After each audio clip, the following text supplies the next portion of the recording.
বহরমপুর লোকসভা কেন্দ্রের তৃণমূল প্রার্থী অপূর্ব সরকারের সমর্থনে শুক্রবার বিকেলে বড়োয়া বিধানসভার ডাকবাংলা হাটে তৃণমূলের নির্বাচনী জনসভা করলেন রাজ্যের পরিবহন ও পরিবেশ মন্ত্রী তথা মুর্শিদাবাদ জেলা তৃণমূলের পর্যবেক্ষক শুভেন্দু অধিকারী। এদিনের মঞ্চ থেকে বহরমপুরের বিদায়ী কংগ্রেস সাংসদ অধীর চৌধুরীকে আক্রমণ করেন শুভেন্দুবাবু। পাশাপাশি বিজেপিকেও একহাত নেন তিনি। রাজ্য সরকারের উন্নয়নের প্রসঙ্গ টেনে ভোটারদের ভোটদানের আবেদন জানান তিনি। শুভেন্দু অধিকারী ছাড়াও উপস্থিত ছিলেন মুর্শিদাবাদ জেলা তৃণমূল সভাপতি সুব্রত সাহা ও মুর্শিদাবাদ জেলা পরিষদের সহ সভাধিপতি বৈদ্যনাথ দাস সহ জেলা তৃণমূল নেতৃত্ব।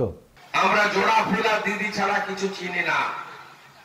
সুযোগ পেয়েছি, এবারে দিদির প্রার্থীকে এমপি করব। যে উন্নয়ন যদি করতে হয়, মমতা ব্যানার্জিকে এই আসনটা উপহার দিতে হবে। আপনি দেখছেন বিজেপি কাকে এনেছে, যে দিলীপ ঘোষের বাড়িতে যজ্ঞ করত, পুজো করতে গিয়ে ভালো লেগেছে, প্রার্থী করে দিয়েছে। এই তো হচ্ছে বিজেপি। আমার আপত্তি নেই, আমিও পুজো করি, ব্রাহ্মণ বাড়ির ছেলে, আপত্তি কিছু নেই। কিন্তু বিজেপি এমন একজন প্রার্থী করেছেন যে প্রার্থী গত 5 বছর মোদীজির কার্যকলাপ নিয়ে একটা কথা তার মুখে নেই। শুধু তৃণমূলের বিরোধিতা করো আর ধর্মীয় ভাবাবেগকে সুশ্রুতি দিয়ে যদি কিছু মিলে 2-4% ভোট, এর বাইরে কোনো এজেন্ডা নেই। আর অধীর বাবু এমন ভাবে বক্তৃতা করছেন, এখানে একটা সময় করেছে, আমি ছবি দেখেছি, 140 জন লোক হয়েছিল, তার মধ্যে 60 জন সিভিক পুলিশ পাহারা দিচ্ছিল দিনে।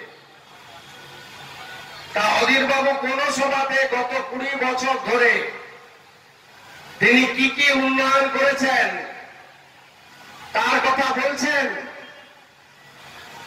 তার এমপি ল্যাডের টাকা তিনি গত 20 বছর ধরে 10 সাল থেকে 19 সাল 9 বছরে পেয়েছেন কত?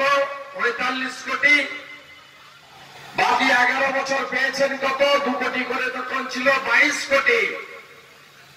67 কোটি টাকা এমপি ল্যাডের। বড়োয়ার কোন কোন অঞ্চলে কতগুলো রাস্তা করেছেন, কোন কোন বিদ্যালয়ে মাদ্রাসায় টাকা দিয়েছেন, কোন কোন হিন্দুদের সৎকার করার শ্মশানগুলোকে সাজিয়েছেন, মুসলিমদের ঈদগাহগুলো সাজিয়েছেন, কবরস্থানে প্রাচীর করেছেন, কতগুলো হাইমাস এলইডি আলো লাগিয়েছেন, কতগুলো সাবমার্সিবল পাম্প বসিয়ে দিয়েছেন চাষিদের জন্য। একটা উত্তর নেই, কারণ ওনার অবৈধ ম্যাডাম 10% তিনি সব বেচে দিয়েছে এমপি ল্যাড গত 5 বছর।